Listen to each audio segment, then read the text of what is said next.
Welcome back here today with Chantal Carpentier from the UNCTAD at the United Nations. Chantal, welcome. What an incredible day to have you on Ideagen. Thank you. Happy to be here. It's an exciting day during this incredible summit. Chantal, going right into the interview, can you tell us a little bit about your professional background as well as some of the responsibilities you hold as chief of the New York office of UNCTAD? Sure, always a pleasure. Well, I have sustainable development in my blood. I studied the ag and environmental economics and started my career in the Brazilian Amazon, working with smallholders, trying to increase their revenues, to decrease poverty, and decrease deforestation at the same time. Then I moved on to the NAFTA, the defunct North American Free Trade Agreement, to work on trade and environment. And remember during the Bush father and Clinton winning the election, and then the environmental movement being afraid of the environmental impact of the NAFTA, and so created the Commission on Environmental Cooperation. And so I served there as director of trade, economic, and economy to look at the impact of this trade liberalization that was unprecedented between two developed and developing countries. And because I like big problem, I moved to the UN, and then because the UN convened everyone, right? And and we don't only cover trade and environment, we cover social issues and jobs and all the other issues that are important. So that's kind of my background. That's incredible, Chantal. And for those of you that don't know you, you're an incredible leader and someone who is consistently effective in terms of looking around corners, in terms of looking for sustainability, not only of the SDGs behind you, which you have laid out there, which is awesome, but also of the organization. And how can you be making constant impact? And that's what I think I'd like our viewers to get across today, is that they're hearing from someone who is truly helping to connect those dots across the planet, which is profound.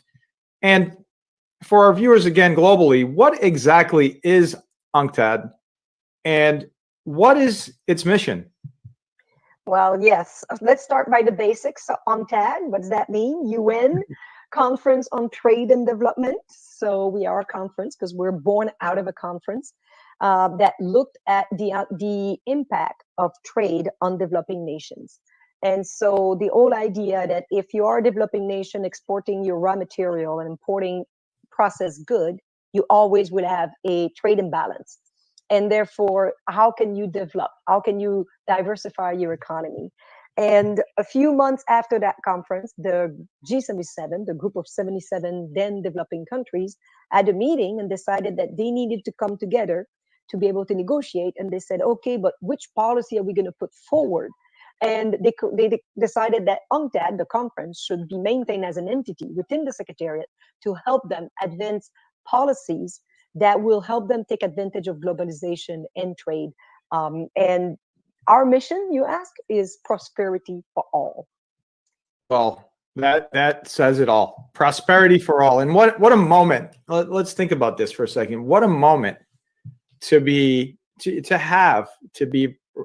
furthering a mission that is prosperity for all, which leads me to, what are some of the current projects you're working on? I mean, you're working on prosperity for all. What I should ask you, what are some of the projects you're not working on, because you're working on so many, but what are some that you'd like to highlight today? Well, let's start with the obvious one, with the COVID-19. Of course, we're working with the rest of our sister organization and entities on the immediate response to the socioeconomic response to the COVID-19. In the past, the UN and other international organizations had the approach was to look at the humanitarian, then come in when there's a crisis, a health crisis, then you do the help, and then after you do development. Now what we're trying to do together, and we came up with a plan in 2 weeks, is to do a socioeconomic response to all at the same time. So one of the things that we're working on is a campaign for sovereign debt for developing countries. So a moratorium on their paying their debt services, because they don't have the money to invest in the health system that they need to invest. We also have a campaign to maintain port and maritime shipping open so that all of the population of the world can have access to medicines and personal protective gears, as well as food. And in the meantime, we keep working on a better recovery after this pandemic that will address some of the pre-existing condition that made some of our population more vulnerable than others. So we're working on e-readiness for developing countries. The COVID-19 is actually accelerating moving the economy to the digital space. So we need to make sure developing countries are on board, otherwise we're going to leave them behind. We're working on a global Green New Deal that would actually, several regions of the world have been talking about that, and that would be a way to finance the transition towards decarbonized economy, as well as a nutritious and sustainable food system for all, while reducing inequalities. And as you know, we work a lot on trade and gender and empowering women entrepreneurs. You know, and that's just, I'm so happy that you laid out those key areas that you're working on, and my goodness, are they timely during this time of global disruption. And there are some glimpses of incredible innovation being accelerated throughout the global economy, while at the same time we're seeing some acceleration of poverty, et cetera, and your focus on helping to address that and to mitigate that as we're all trying to get through this together, literally, perhaps for the first time ever as a planet. Everyone has had this shared experience, everyone, from every corner of the entire planet Earth. And so it's been a remarkable moment, especially when you juxtapose upon it the technology aspects of it. But at the same time, you see folks like our friend Jamie Dimon from JP Morgan today, calling out, saying, look, there are some people that have been, adversely affected disproportionately by what's happening. And so I know that you and UNCTAD are looking at that globally as well and helping to address and to not let us lose steam on achieving the global goals by 2030, which is where I'm leading. So with these global goals, these 17 global goals, Ideagen, we espouse the goals. We love the goals. We talk about the goals. We talk about awareness of the goals. You do the same, and we're all in this together. The private sector, the public sector, et cetera, et cetera. Why, I'd love to hear from you, why, in your opinion, in your professional opinion, and perhaps even your personal opinion, are these goals so incredibly critical to achieve by 2030? Well, first of all, George, thank you for the work that Ideagen does. We need the like of Ideagen out there to support the work of the UN, because this is not the UN goal. The SDGs are the people's goals, right? These are, and it's clear in the Agenda 2030 where the SDGs are, that it calls on, for the first time, our decision makers are humbled in admitting that they're so ambitious, they can achieve them alone. We all need to do our part. So we're very grateful for groups like Ideagen that, and you personally, George, that help us achieve that. Thank you. But having said that, the reason that they're so important and to achieve them, first is it's the first time in humanity's history that we actually have universal goal across countries. Some of our countries at war with one another, doesn't matter. We all agree that these are the North Star. This is the roadmap that we are setting for ourselves. And I'll give you a specific example. This woman working in Bangalore, 5 people NGO. She's working to bring people from different castes together through art. And now that she has the SDG, she can go to Parliament and tell the Parliament that her project, though it's tiny, it is within this global umbrella of the SDG, where the whole planet is a movement moving towards the same direction. This is the power of the SDGs to me. Now, the power of the SDG is also acknowledging that we can't leave anyone behind.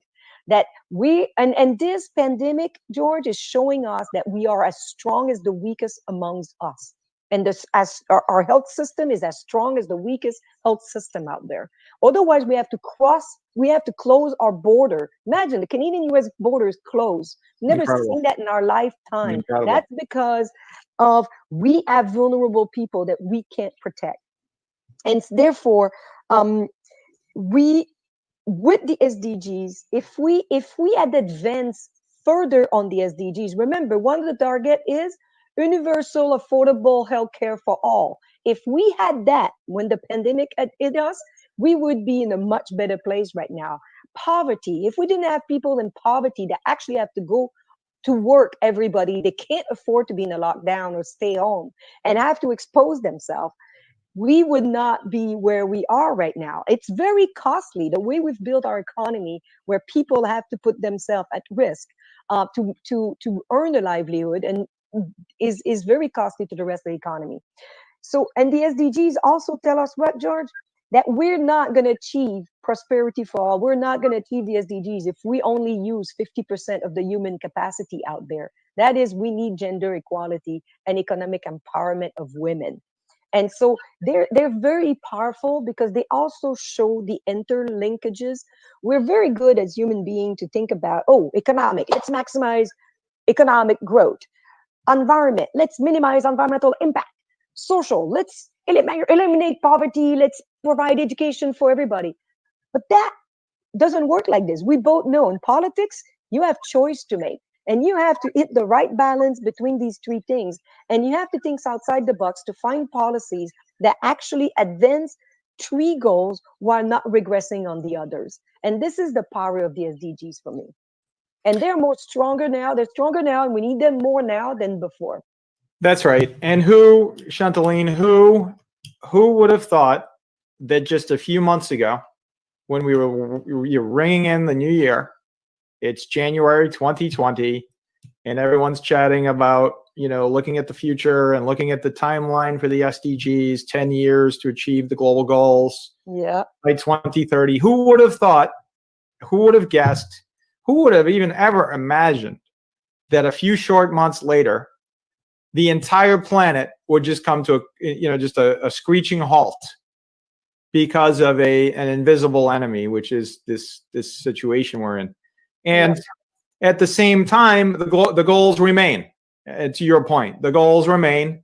And to your point, I agree. I think the goals become even more important as a result of what's happened, because sustainability, in quotes again, becomes really important. Whether you're a small business, whether you're a big business, whether you're a government, whether you're an NGO, you now have to be thinking about how do you sustain what you've created.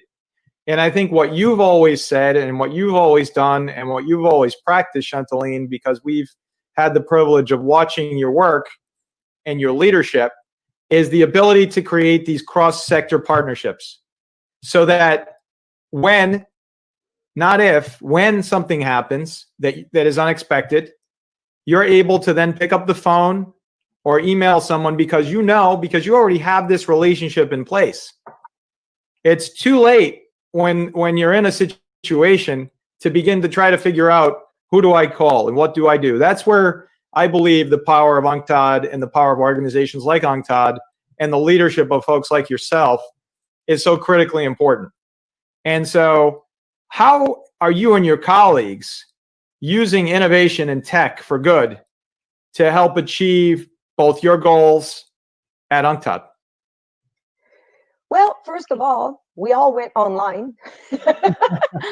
As of the 17th of March, pretty much everybody's online. So it's rather amazing. I was talking to our IT person, and apparently the UN was one of the organizations that was ahead. On day one, we hit the ground. We had our teams installed on all our computers, SharePoint. We had migrated all our files, and we were ready to go. And that is for the privilege of us, because we have access to broadband, we have the internet, and we have computers. Most of our kids are now online. I think it's the last stats I saw is 80% of the kids school age kids are online. Are off, not at school. Yeah. So the privileged one are online. And again, there's a risk of leaving some of those kids even further behind if they don't have access to internet now. So we're using technology, we're using, of course, IT to do our day-to-day work, to do to Zoom and to all these technologies that we all have been using. Most of us are zoomed up by now. Um, but we also use, as you know, UNCTAD has this big e-commerce for all initiative. And you talk about being prepared and readiness, George. And a lot of our colleagues had actually predicted we will have something like this. And we were asked to prepare, and we at UNCTAD had ring the bell and try to alert people that we need to be, our economy need more resilience. But we didn't heed those calls. And this is why, and now it's way more expensive to fix this than if we had built resilience in the system to start with. And so that's what at UNCTAD we're trying to work on. So E-Trade for All is basically ensuring that developing countries can actually take advantage of e-commerce. This pandemic is pretty much sending us in the digital age that we was already engaged in a 5-speed overdrive speed. We need to make sure developing countries are ready to take advantage of that. E-commerce is going even further than it was. As you know, we have an E-Trade for Women initiative. We're really working hard to ensure that women can capture some of these trillions of dollars of opportunities in achieving the SDGs and in the stimulus packages that are being put out there. And without conscious effort, will not go to women owners, will not go to small, medium enterprises. And as a result, it would further concentrate our markets, which are extremely concentrated already. And following the financial crisis in 2007, 2008, George, we saw a huge concentration in markets. And now we can't afford, we know we can't make the same mistake. And we need to address those issues right now. So these are the things, we're using technology to empower decision makers. So usually we would come at the request of countries and help them review their investment policy, their trade policies, their entrepreneurship policies. And now what we're doing is using the internet, doing videos to do the training and still be there with the decision makers in those governments to be able to ensure that the policy they put in place is going to help them leapfrog and rebuild better than where we started before the pandemic. Does that make sense? Yeah, that's just profound. It's profound, and for a lot of reasons, I think it's so important that you just demonstrated why your work is so critically important, Chantaline, and it really is incredibly impactful. And the leadership piece is really where it all starts. And it would be interesting to hear from you for our global audience again. What are some interesting facts about UNCTAD and the United Nations that you wish more folks knew more about? Well, let's see. I already gave stats about how small we are, right? Yeah. And yet, my Secretary General was out there. He called for a Marshall Plan for Africa. And it's being heeded by now. But the African leaders are basically rallying for Marshall Plan. And actually, it's being heeded by the rest of the world. It looks like next week we're having a meeting on the Marshall Plan for the world. We also call on a standstill on, as I mentioned earlier, on debt repayment for developing countries that cannot service their debt in US currencies when they have no trade revenue, they have no remittances revenues, and basically they can't print their own US dollars and they have to pay their debt in US. And we're saying we need a standstill. They can't pay these debt. Now they need to invest in their health system and in protecting those vulnerable people.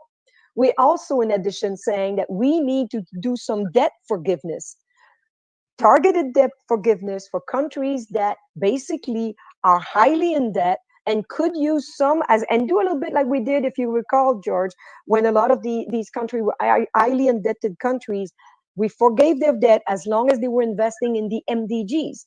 Mm-hmm. Well, why can't we do something similar? And now we allow them to forgive their debt, but that money they would have serviced their debt with need to invest in the SDGs so that they're better prepared for these things in the future and they can catch up to us. It's a great concept. It really is. Another tidbits that I think your viewers are going to really like is that we're working on 33 core indicators. And you know that, we've talked about that. Now we've tested those 33 core indicators in 7 countries, in more than 20 companies. And most of these companies can report against these indicators without any problem changing anything. They have the data. Once we teach them where to go get the data, what would that do, George? Now you basically, it's not only about materiality. This is about, are you a good business? Are you aligned with the SDGs? Are you trying to increase your renewable energy? Are you increasing your energy efficiency? Do you have a diversity in your senior management? Are you trying to reduce water loss or any loss in your system? And these 33 core indicators are making their happy way into the international system. And we're seeing our Sustainable Stock Exchange initiative now. 96 exchanges around the world are members of our Sustainable Stock Exchanges. 4 years ago, we started asking some of them if they would be willing to ring the bell on 8th of March for the International Day of Women. Well, guess what? Now we have more than 50 that ring the bell for the international. They do get it. And 50% of them are actually giving training to their listed company on how to report against the SDGs or environmental, social, and governance. These are transformative in themselves. Another thing that I find interesting is we have a program called Asikuda. It's an integrated modern custom system that we install in countries. Most country, probably that most people here country have that system. They don't even know UNCTAD, but we went in the country and helped their government. And now what it's helping is to help these medicines and these food and these personal protection equipment come in, because the custom agent don't have to touch each other, see each other. They can do it remotely because it's all electronic. And so these are some of the tidbits I like to share with you that people may not know about UNCTAD. And it shows the breadth of the work that we do. It's remarkable. Let's say what it is. It's remarkable, and incredible insights that you've shared here.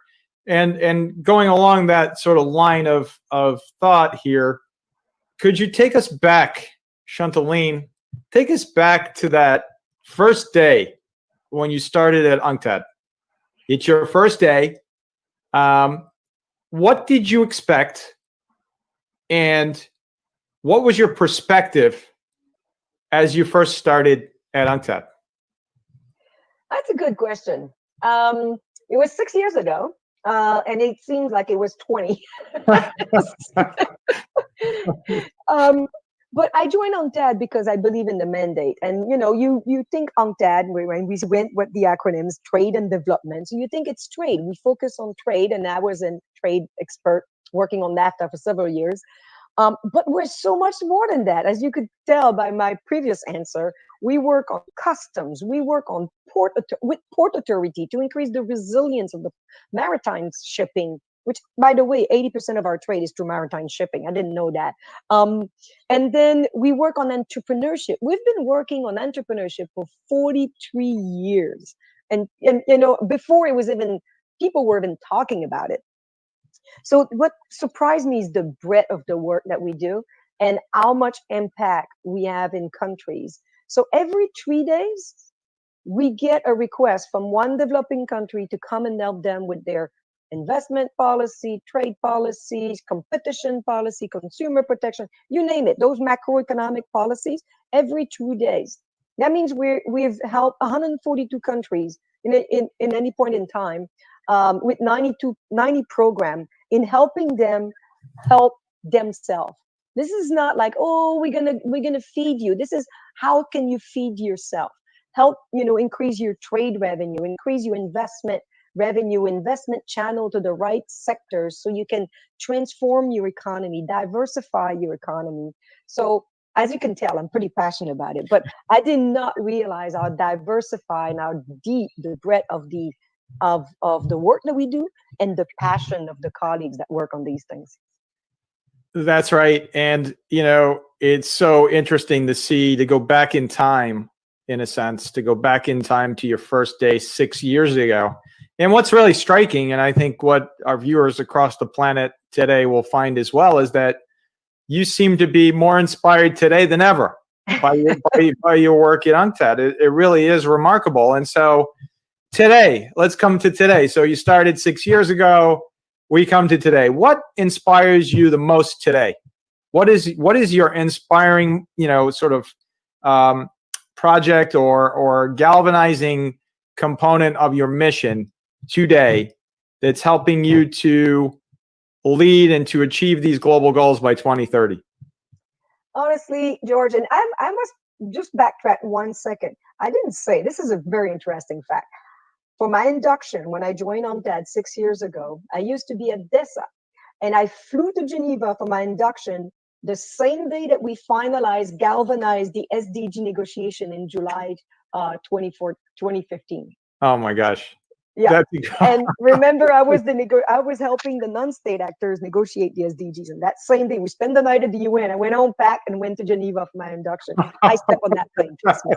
So wait, so you can't go anywhere until you help achieve these goals now. I mean, obviously. There you go. I'm stuck. Right. I'm married to them. And then we're going to have a big party when you help achieve the goals, right? Exactly. We're all together. We achieve the goal. Yes. And this pandemic, if we handle it right, can help us get there, because it can represent the massive investment that we've been needed for that transition. But to get back to your question, economic empowerment of women, I think, is what's going to get us there. And that's what keeps me up at night. Women, we feel like women, we've made so much progress. We haven't, George. It's amazing. We're actually going back in many countries in terms of women's rights. Women in many countries do not have access to land. They can't own property. They can't borrow against any collateral. Even in the US, less than 2% of the venture capital goes to women entrepreneurs. We know women invent, engineer, and create differently than men. Our reality is different than your reality, right? We live things differently, so we create differently. And our needs are different. And we all know that to have adapted innovation, you need to involve the stakeholders into the design of these innovation. And yet we don't involve women. We just had a great conference on renewable energy and women and empowerment. And we know nothing. And women still, they're the largest user of electricity in developing countries, in the countryside, even in our country for that matter, in the household. But we never ask women what they need when we come and we bring these modern and clean cooked fuels. And then we wonder why the adoption rate is not higher. We need to involve. So we work a lot. As you know, UNCTAD is the secretariat to the Commission on Science and Technology for Development. And you've come to some of those sessions with us. And so what it is government coming together and looking at best practices, accelerating knowledge, so technology can help developing country leapfrog and not have to go to the dirty development process that we went through. And so this whole idea of bottom-up, pro-poor, frugal innovation with women on board, and often with women entrepreneurs and women owners of small, medium enterprises, is really what's going to get us there. Incredible. And so shifting just a bit, and we've talked, and you've alluded to this a lot during this interview today. Chantaline, why do you believe the private sector is a key partner to helping achieve the global goals? Well, you probably should answer that question, George. You're more qualified than me. But the reason is, first of all, I said that the UN alone can't do it, and all of us need to be on board, and that includes, of course, the private sector. The innovation is going to come from the private sector. We all know that. And we're seeing a huge increase in social entrepreneurship and impact investment and B Corporation and all these entrepreneurs wanting to do well to do good by doing well. And we know this is the way we're going to get there. But it's also the financing. Remember these first statistics I presented when we first met, $2.5 trillion shortage in investment to achieve the SDGs. Many of these sectors where the private sector could invest and make money if they were to be able to adapt and do these frugal innovation that are affordable for these 6 billion people that are usually left out of the market. And so the financing will also, the investment will also come mostly from the private sector and from the financial sector. So we need the financial sector on board. We need them to be SDG aligned, and then trickle down to the private sector. So the private sector actually do well while doing good. And now, in our financing for development report last year, reviewed all the meta-analysis out there of ESG and SDG aligned financial mechanism, and it is clear that in the worst case scenario, you're not doing worse by investing aligned with the SDGs or ESG aligned, and in the best of case, you do better. And in many cases, you actually have a better risk management when you are ESG aligned or SDG aligned. Well, that says it all right there. That answers the question. And that's really remarkable. And, you know, that this fundamental shift in understanding whether it's a public sector organization or private sector organization or an NGO, you've seen, I think, thanks to really the framework of the SDGs, I think you can attribute a lot of this change in terms of the willingness of folks to partner. Yep. And I go back to goal number 17, which is one of my favorite goals as well, global partnerships, because it cuts through every other goal. You can't achieve any of the other goals unless you have these partnerships in place. And so goal number 17, appropriately so, ties it in together. And so we're in this short time span. We're heading to 2030, less than 10 years. We're coming out of a pandemic. You know, we can maybe see the other end, the other end of the tunnel where folks are hopeful, et cetera. Okay. Now we're back and we're heading to achieve these goals. Okay. What do you see post 2030 as the most important focus for the UNCTAD, for the UN, for the planet? What can we see? Because it's a short time. We know 9+ years is not a very long time. What do you see as that post SDG 2030 focus? Well, I don't think we have that luxury, George. I think we need to do something now. Otherwise, the world's going to be something we're not going to like to see. And this is why our Secretary General, and I invite everybody to look at his speech he made on climate change and the SDGs and COVID-19, because we need to take this opportunity of this crisis where our government are printing money, throwing money into the market to just keep it going, and ensure that that money goes into not the old sectors, but the new sectors, the green sectors, the renewable energy, the nutritious and sustainable food system, equality, like gig economy. How do we deal with that? When people have no social protection, no healthcare, no nothing, an increasing part of our population in that gig economy. It's time to look at what are the social protection floor needed to support when we know that the economy is going that way. We can't wait in 2030 to do this. We need to rebuild better now and use these fiscal policies that are being put in place, these stimulus packages. And even if we're going to be like in Canada, as you know, Canada is dependent on oil and gas and a lot of natural resources. And Premier Trudeau last week announced that the oil and gas industry and aviation industry, to get money from the government, will have to report against their climate change activities. So Canada signed up to net zero by 2050. Well, they're going to have to report on that. These are the type of using the crisis to kind of break these deadlock that we've been having, and some of these where we try to advance and there's always like, this is the opportunity to break some of those and the things that were impossible to think 2 months ago, George, debt relief for countries, right, are now possible. They're on the table. But the same is true for those industries and these transition to decarbonize economy and addressing these inequality issues so that we do not come back to this crisis in 10 years from now. That's right. Chantal Carpentier, UNCTAD chief, New York, a leader that is, a giant amongst leaders. We can't thank you enough because of your leadership, because of your consistency. By the way, I personally and professionally believe that leadership must be consistent. And we've watched over the years, Chantal, your consistent leadership, bringing the sectors together, having these conversations, creating awareness. Look, not everyone agrees on how you get there, but we can all agree that we need to get there.